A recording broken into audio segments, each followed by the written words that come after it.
Jangan dekati zina itu, kata Allah. Karena sungguhnya dia adalah perbuatan keji dan seburuk-buruk keputusan yang diambil atau jalan yang ditempuh.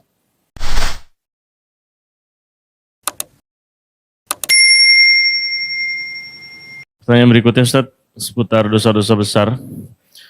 Ustadz, saya seorang pemuda dan telah berzina dengan pacar saya. Sampai menyebabkan seorang wanita ini hamil. Saya ingin bertanggung jawab untuk menikahinya lalu bertaubat. Namun wanita tersebut malah hilang tanpa jejak dengan memblokir semua sosmed saya dan nomor saya. Terakhir dia hanya minta uang untuk menggugurkan janinnya. Saya bingung harus bagaimana, Ustadz. Saya menyesal dan ingin bertaubat. Mohon nasihatnya, Ustadz. Pertama sekali teman-teman sekalian, Allah Subhanahu wa taala sudah menyebutkan terutama bagi generasi muda, muslim dan muslimah, wala taqrabuz zina innahu kana fahishatan wa sa'a sabila. Jangan dekati zina itu, kata Allah. Karena sungguhnya dia adalah perbuatan keji dan seburuk-buruk keputusan yang diambil atau jalan yang ditempuh. Dan memang dilarang, apapun yang menjurus ke sana, mulai mengetik, mulai kirim foto, mulai kirim video, mulai menggoda, mulai dilarang dalam Islam. Dan kata Nabi SAW, anggota tubuh itu semuanya memiliki bagian dari zina. Mata melihat, telinga mendengar, lisan mengucap, bibir mencium, tangan menjama, kaki melangkah, kemaluan menyempurnakannya. Maka kita memang dilarang. Dan kita tahu zina masuk dalam dosa-dosa besar, kan gitu. Dan Allah Subhanahu wa taala, saudaraku seiman, memang membubuhi diri kita ini, menghiasi diri kita dengan syahwat. Kita jadi laki-laki suka sama perempuan. Memang kita ini fitrahnya suka mau melihat, mau mencium, mau memeluk, mau meletakkan kemaluan di kemaluan. Itu Allah yang kasih kita. Perempuan juga begitu. Karena kalau tidak ada rasa suka ini, maka kita laki-laki tidak akan tuangkan sperma yang merupakan bibit manusia. Perempuan juga tidak akan mau menerima sperma hamil 9 bulan, ya, berat membawa bayi itu. Tidak akan mungkin ada kecuali karena ada rasa syahwat dan rasa suka itu. Cuma Allah ajarkan cara yang benar dan Allah ingatkan cara yang salah. Cara yang benar nikah, cara yang salah zina, kan gitu. Supaya kita mudah memahami ini, ingat kita ini kembali kepada satu judul kita. Ya, misalnya judul itu gini. Saya sama semua ikhwah di sini laki-laki, kita cuma beda casing, ya. Ini putih, ini hitam, ini keribu, ini lurus rambutnya, ini tinggi, ini pendek. Itu casing. Tapi judulnya laki-laki. Iya enggak? Kan cuma beda casing. Tapi kalau kita kembali kepada struktur tubuhnya, karakter umumnya, sama aja. Beda casing. Sama akhwat kita semuanya.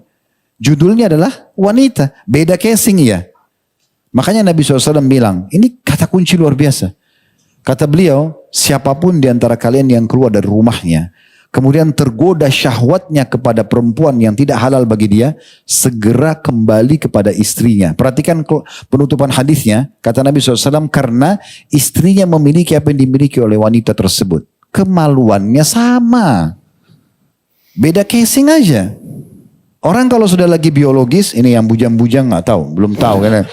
Tapi harus dibahas. Orang kalau sudah biologis, biasa aja nantinya. Sama aja. Siapapun wanita yang sedang antum gauli, pada saat lagi puncak biologis, sama aja. Ujung-ujungnya sama gitu kan. Oleh karena itu, untuk apa membuka pintu zina itu? Lebih baik menikah saja. Apalagi laki-laki, Masya Allah, dikasih lagi sama Allah pintu poligami. 1 nggak cukup, bisa 2, bisa 3, bisa 4. Kalau mampu. Dan plus, kalau berani. Karena kebanyakan kan takut. Tapi anggap 1 saja, menikah. Dan subhanallah, kita ini hidup di negara teman-teman sekalian luar biasa. Ini negara Indonesia sampai terkenal di luar loh. Saya dulu waktu tingkat 3 kuliah di Madinah, ada satu dosen kami mengajar tarikh dakwah, sejarah dakwah. Jadi Nabi Adam, Nabi Nuh, Nabi Saleh, Nabi-Nabi ini direntet semua hanya untuk sejarah dakwanya. Bagaimana mereka berdakwah di kaumnya dan retorika yang digunakan, kendala-kendala yang dihadapi. Kemudian juga pindah ke alam para sahabat, orang-orang soleh, para ulama, bagaimana mereka berdakwah dulu. Salah satu yang beliau singgung pernah, di kelas itu ya, saya masih ingat. Dia bilang tidak ada negara yang paling bagus untuk berdakwah seperti Indonesia. Saya juga kaget itu karena saya di kelas itu 3-4 orang Indonesia itu. Kami saling mandang gitu kan. Apa yang Syekh mau sampaikan nih.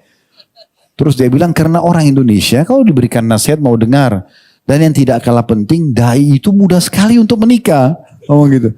Karena di negara ini nikahnya murah gitu. Dan juga mudah. Memang benar. Kita maharnya perangkat alat sholat gitu kan. Emas berapa gram, kan begitu. Saya pernah waktu itu bimbing jemaah umroh plus Aqsa, kami mampir di Jordan.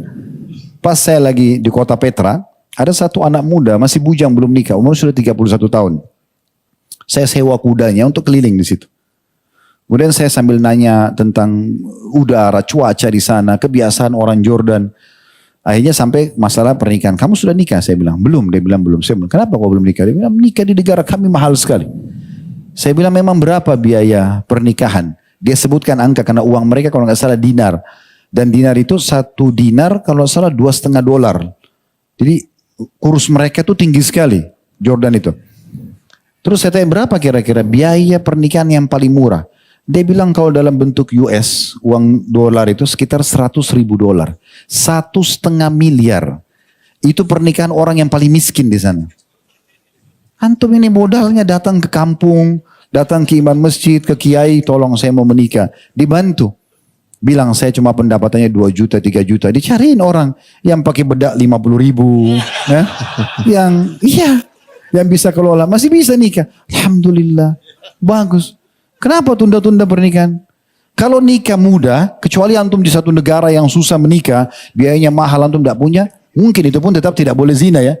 Apalagi di negara yang mudah pernikahannya. Kan gitu. Yang penting dalam cari pasangan dahulukan agama, bukan idealis. Ya. Saya mau nikah Ustaz, tapi harus tinggi, putih, kaya, pintar. Ini mau tunggu di mana?